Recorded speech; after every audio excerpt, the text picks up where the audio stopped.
daunted at the prospect at the time. I felt I had the support of my husband-to-be. What were the expectations that you had for married life?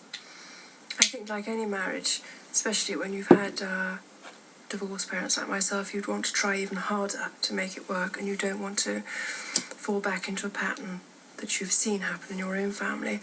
I desperately wanted to work. I desperately loved my husband, and I wanted to share everything together. And I thought that we were a very good team. How aware were you of the significance of what had happened to you? After all, you'd become Princess of Wales, ultimately with a view to becoming Queen. I wasn't daunted, and I'm not daunted by the responsibilities that role creates. It was a challenge. It is a challenge.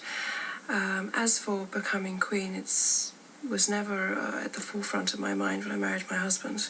It was a long way off, that thought. The most daunting aspect was the media attention, because my husband and I, we were told when we got engaged that the media would go quietly, and it didn't. And then when we were married, they said it would go quietly, and it didn't. And then it started to focus very much on me. And I seemed to be on the front of a newspaper every single day, which is an isolating experience. And the higher the media place you, is the bigger the drop. And I was very aware of that.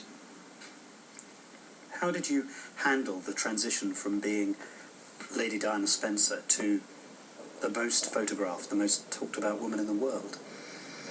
Well, it took a long time to understand why people were so interested in me, but I assumed it was because my husband had done a lot of wonderful work leading up to our marriage and our relationship.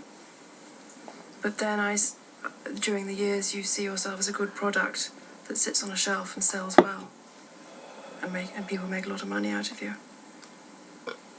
It's been suggested in some newspapers that you were left largely to cope with your new status on your own.